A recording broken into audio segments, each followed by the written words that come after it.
Shalom, selamat pagi jemaat Tuhan. Berjumpa kembali dalam doa pagi online. Mari kita datang pada Tuhan, hampiri tahtanya, minta padanya menjamah hati kita, supaya kita juga memiliki hatinya Tuhan yang selalu peduli pada jiwa-jiwa. Berikanku hatimu Tuhan.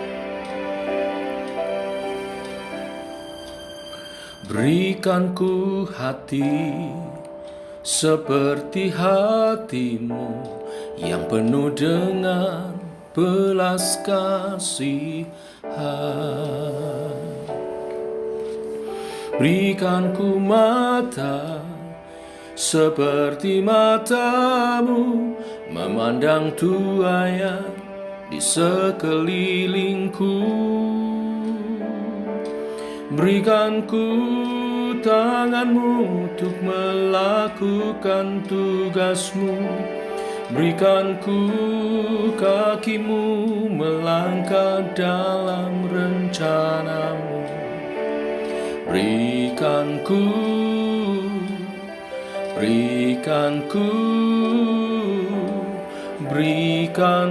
hatimu.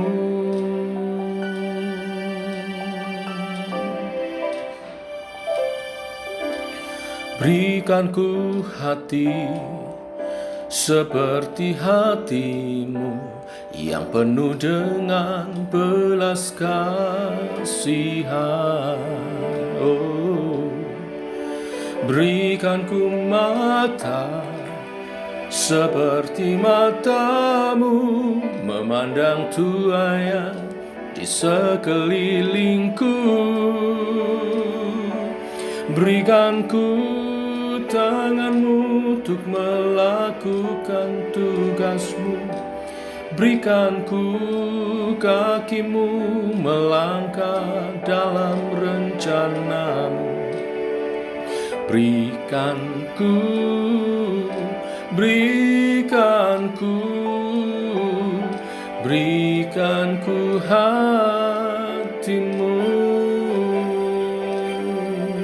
hatimu Tuhan, penuh belas kasihan bagi jiwa-jiwa.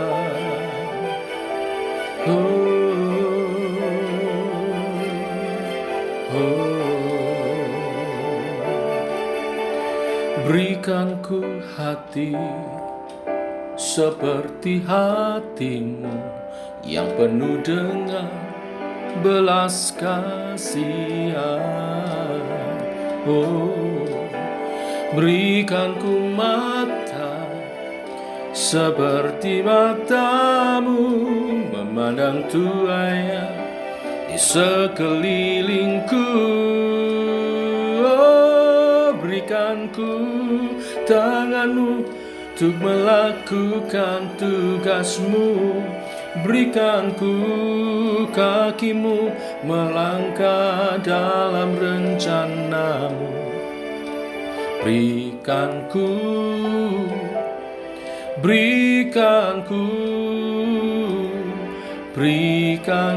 hatimu. Berikanku tanganmu untuk melakukan tugasmu. Berikanku kakimu melangkah dalam rencanamu. Berikanku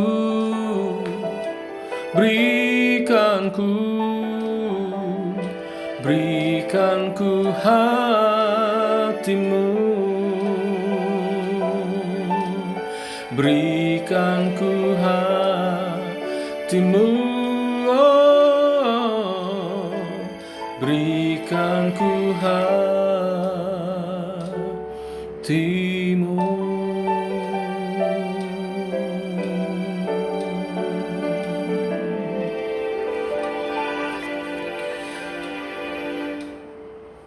Biar pujian ini menjadi doa kami dari hati yang terdalam, yang rindu agar jiwa-jiwa dapat dimenangkan bagi Engkau, yang rindu menjadi berkat bagi sesama. teguhkan oleh kebenaran firman yang sebentar kami renungkan bersama. Dalam nama Tuhan Yesus Kristus. Amin. Bapak Ibu, kita lanjutkan seri kedua, kesembuhan ilahi.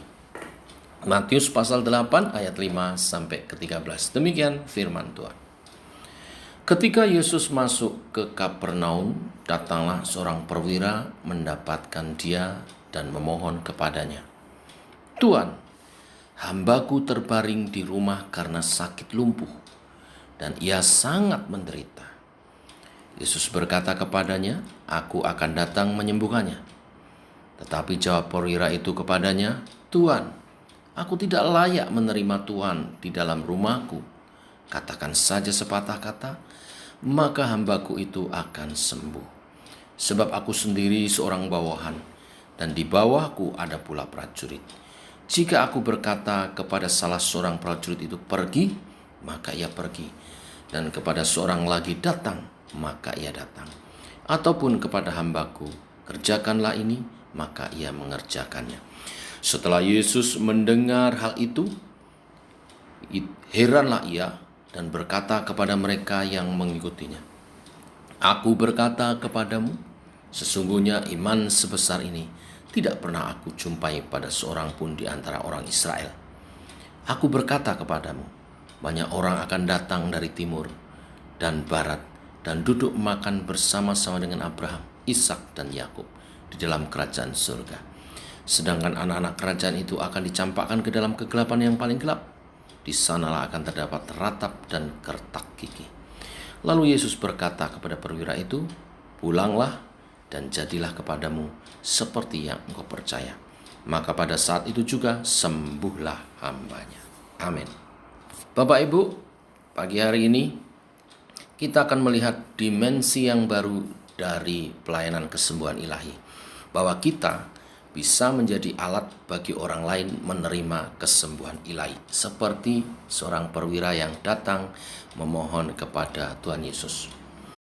Perwira ini adalah kepala dari 100 orang prajurit, ya, terjemahnya centurion. Orang ini jelas bukan orang Yahudi, tetapi dia percaya kepada Yesus. Orang ini menceritakan bagaimana dia memiliki seorang hamba dan sedang sakit. Dia datang kepada Tuhan Yesus, memohon kesembuhan bagi hambanya.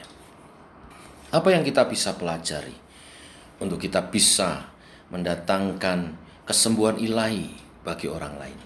Yang pertama, kita mesti memiliki kepedulian, belas kasihan kepada orang yang kita hendak mohonkan kesembuhan ilahi.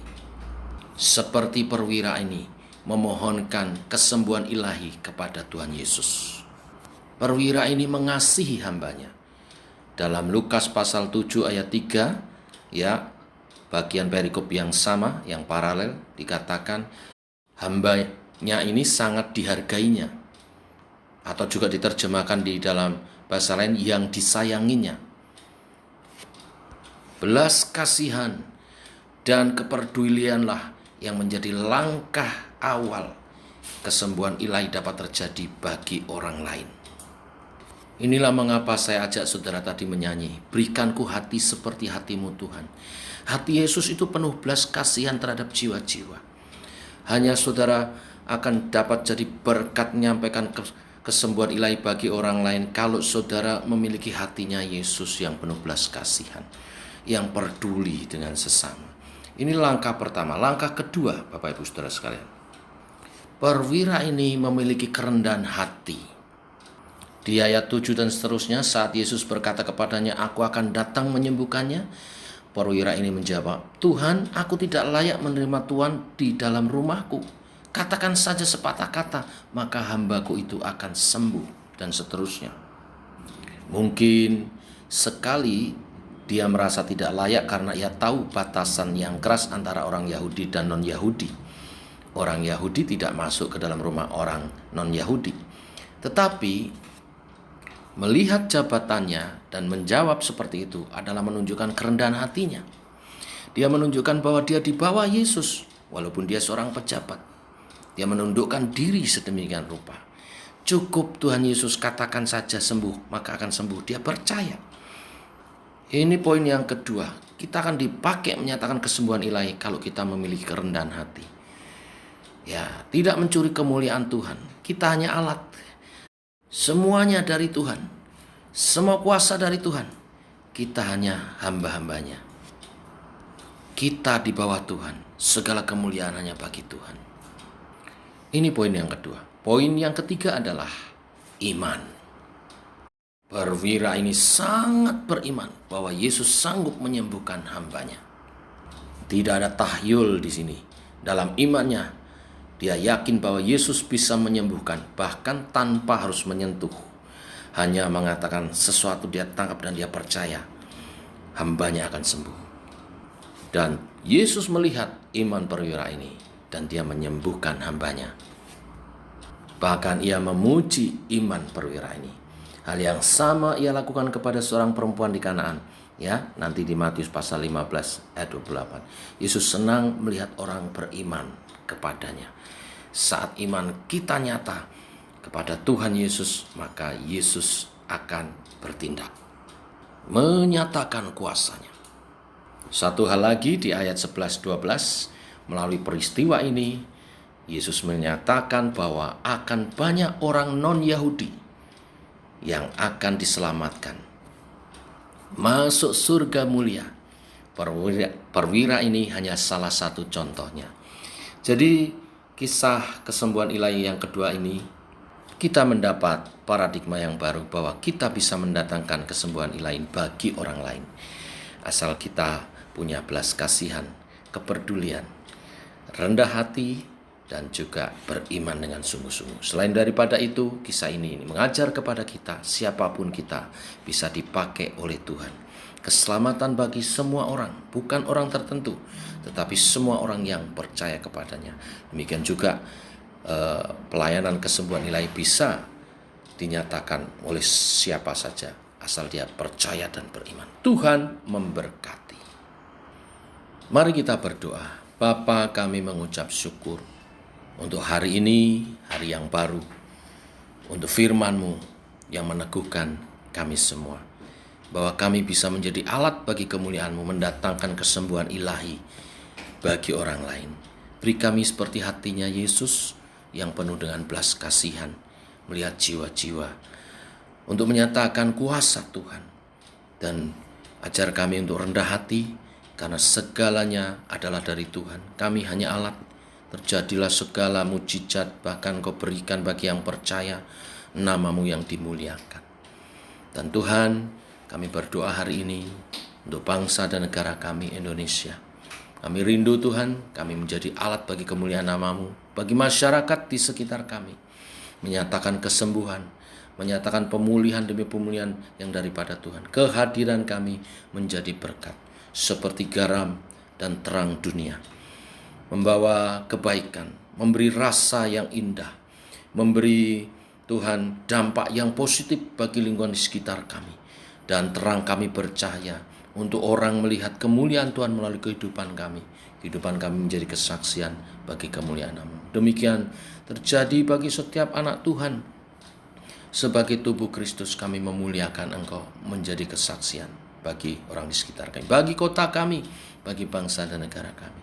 Berkati Presiden Jokowi dan jajaran menterinya, dan juga bersama dengan Polri dan TNI menjaga keamanan bangsa dan negara kami ini dari perpecahan, dari anarkisme, dari kepentingan-kepentingan yang salah yang ingin mengganggu kesatuan persatuan NKRI. Tuhan, Engkau menolong setiap tugas dari Presiden, jajaran menterinya, Polri dan juga TNI. Beri keadaan yang baik, cuaca iklim yang baik, dijauhkan dari bencana-bencana, sehingga Indonesia dapat membangun, dapat bergerak ekonominya ke arah yang lebih baik, sehingga kerinduan adil, makmur, sentosa itu boleh makin terwujud. Kami berdoa saat ini pemerintah sedang mengatur agar masyarakat Indonesia di masa-masa liburan tetap menjaga protokol kesehatan, dalam liburan mereka. Tuhan, Engkau menolong supaya tetap tertib dan tidak terjadi ledakan terpapar COVID-19. Tidak terjadi klaster-klaster baru, supaya yang terpapar makin sedikit, yang sakit makin banyak yang sembuh, dan masalah COVID ini dapat teratasi dengan baik. Saudara-saudara yang dalam karantina, Tuhan beri kekuatan, imunnya naik, sehat kembali, dan pulih. Tenaga medis menjalankan tugasnya dengan baik, sehingga dapat merawat mereka yang sakit, sehingga makin banyak yang disembuhkan. Satgas COVID juga dapat bekerja dengan maksimal, sehingga angka-angka makin dapat ditekan ke arah yang lebih baik. Dan Indonesia boleh segera normal kembali dalam kenormalan baru, dalam tatanan hidup yang baru, yang lebih baik di masa yang akan datang. Berkati juga pemerintah daerah kami di mana kami ditempatkan, karena kesejahteraan kotanya adalah kesejahteraan kami Tuhan. Berkati gubernur, bupati, wali kota, bahkan sampai aparat-aparat yang paling bawah, tingkat RT RW, semuanya bekerja dengan baik. Demikian doa-doa kami naikkan di dalam nama Tuhan Yesus. Kami berdoa, kami ucap syukur. Amin. Selamat pagi saudara, selamat berjalan bersama dengan Tuhan. Shalom.